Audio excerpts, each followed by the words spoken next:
Hi all the students. Today we are going to study packet switching.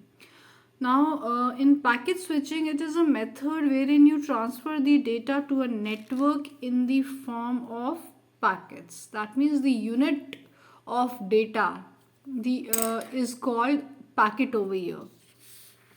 In order to transfer the file fast and efficiently over the network and minimize the transmission latency, data is broken into small pieces of variable length which are called packets, right?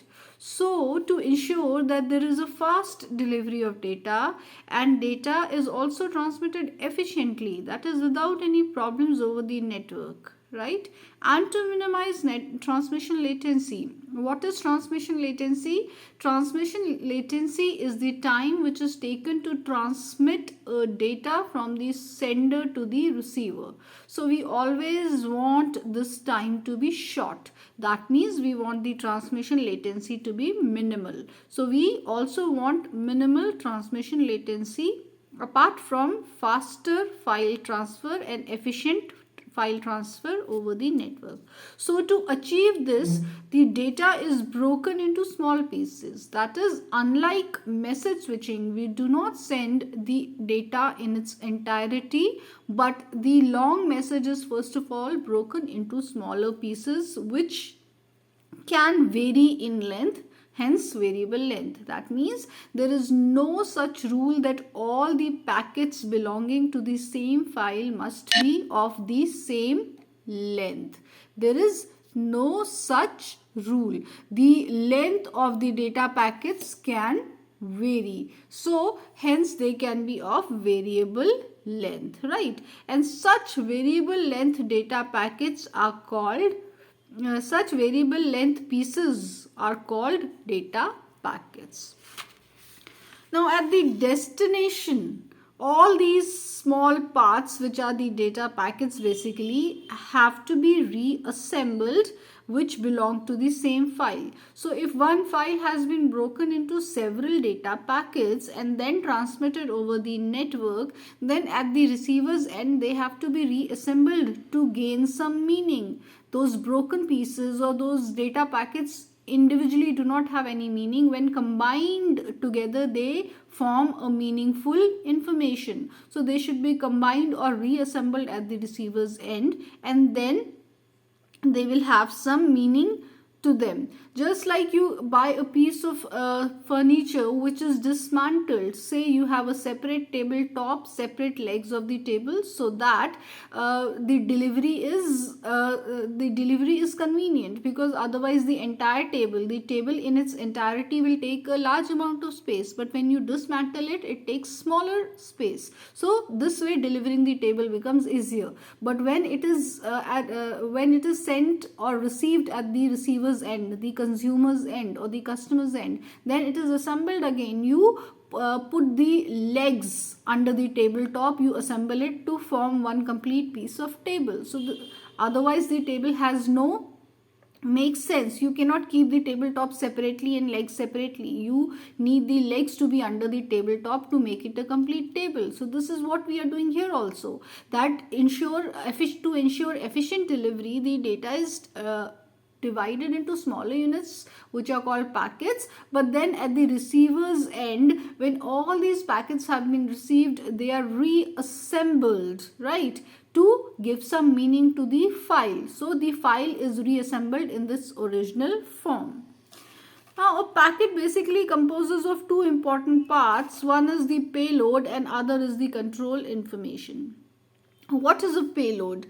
Payload is that part of the transmitted data that is the actual intended message. That is, the actual message that you wish to send to the receiver is the payload. And then what is the control information? Now control information is the basically providing you data or additional information for delivering the payload, right?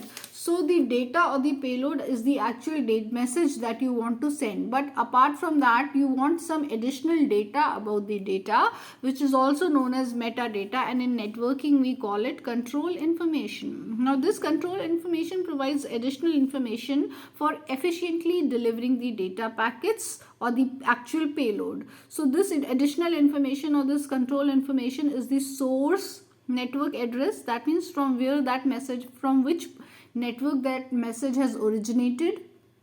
The destination network address, that means to which particular network this message is destined for.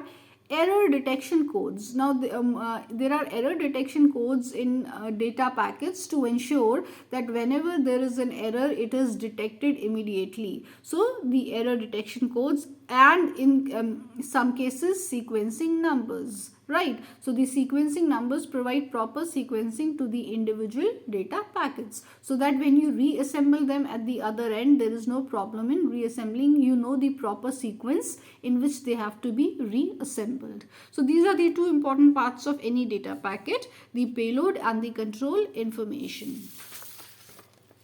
Now the packet switching technique uses the store and forward technique. We have studied the store and forward technique in message switching also. Store and forward basically means storing the messages or storing the data packets for a short duration of time unless you find a free outgoing line. And once you find a free outgoing line, you forward it through that line. So this technique is called store and forward technique. So while switching the packets, the store and forward techniques is used. And while forwarding the packet, each hop first stores the packet and then forwards it. So these hops are nothing but the intermediate nodes, right? So the hop count is the number of intermediate nodes that are encountered while transmitting the packet. So this is the hop count, and the hops are the intermediate nodes which receive the packet during the process of packet transmission, store it for a short amount of time unless it finds a free outgoing line, and then forwards it to that line, and so on. It goes to the next intermediate packet, and so on. This process keeps on going until it reaches the intended recipient. So this is the store and forward technique. This we have studied in message switching also. Now, more than one path is possible between a pair of source and destination in case of packet switching, because unlike circuit switching, there is no dedicated path over here, right? So when there is no dedicated path here, that means there is no one such path which will be chosen every time.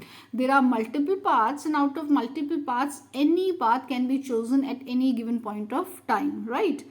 So each packet contains the source and destination address. It is compulsory for every packet to have the source address to know the identity of that packet, and the destination address to know that where that packet will finally go, right?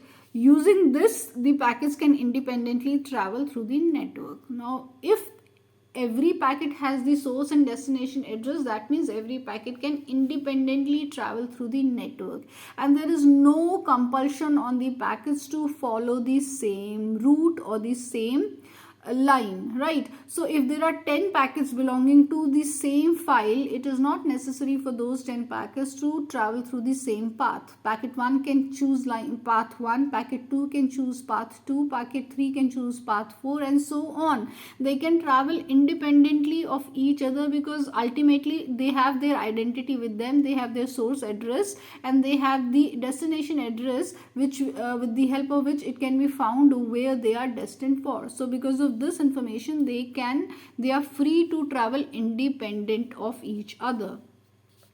Now, packets belong to the same file or may not travel through the same path. This is what I told you, because even if they belong to the same file, but since they having this information of the source address and destination address with them, so they can easily travel independently through different paths. So they may travel through the same path, or they may not travel through the same path. They may choose a different path depending upon the availability of the path.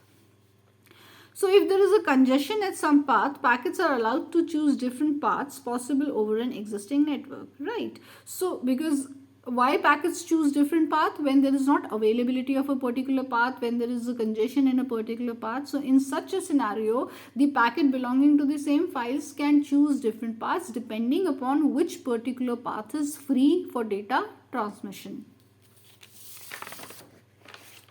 Now, what are the disadvantages of packet switching? So if we look at the disadvantages of packet switching, packets are unordered. First of all, there is no specific order in which packets would be received. You may transmit packet 1 first and then packet 2. But it may happen that at the receiver's end, you receive packet 1 first and then packet 1. So that means in order, there is no guarantee of in-order delivery of packets. Packets may be delivered or packets may arrive out of order at the receiver's end. So that means to solve this problem, we need to provide sequence number for each packet. So when a sequence number is provided to each packet, so in that case, even if the packets arrive out of order at the destination, they can be reassembled in the proper sequence, seeing their sequence numbers. Now obviously complexity is more at each node because every packet is free to choose a independent path. So every packet is free to choose different path from the previous packet. So different packets from the same file choosing different paths, obviously the overall complexity increases. Now transmission delay is more because of rerouting. There is rerouting because it is not that once a route has been chosen, it will be kept for the entire transmission. This is not like that. So if packet 1 has taken path 1 and then suddenly path 1 becomes congested, so packet 2 will have to do rerouting. That means it will have to find out another best available path. So this is rerouting. So because of this, there can be transmission delay because some time is consumed in finding out the next best available path also if the first available path is not free or is congested. Now, packet switching is beneficial only for small messages. When there are smaller messages, they can be easily broken into packets and delivered.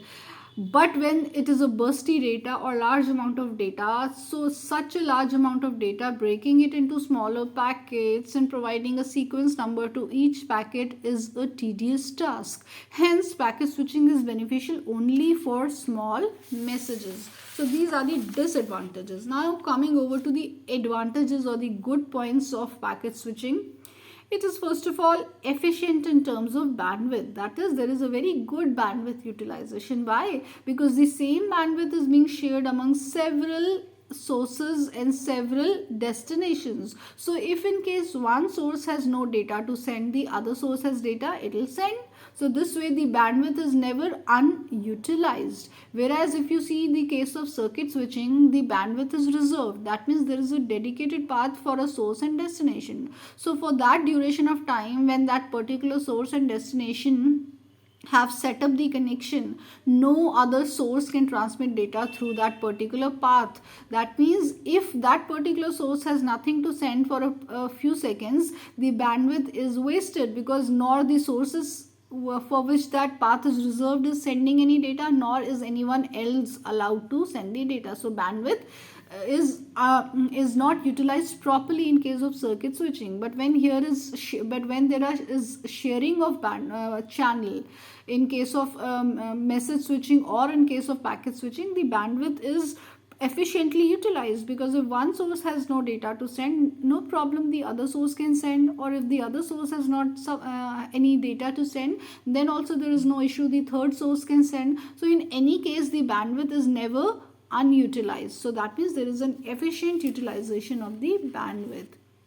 There is minimum transmission latency. That means the amount of time that is taken to transmit the data from the sender to the receiver is minimum because the data is broken into smaller units, and transmitting smaller units is much easier than transmitting the message in its entirety. The whole large chunk of message would take a larger amount of time to be transmitted than if it is broken into smaller units called packets, and then each packet transmitted individually, and that too through independent paths depending upon the availability. So this makes transmission faster.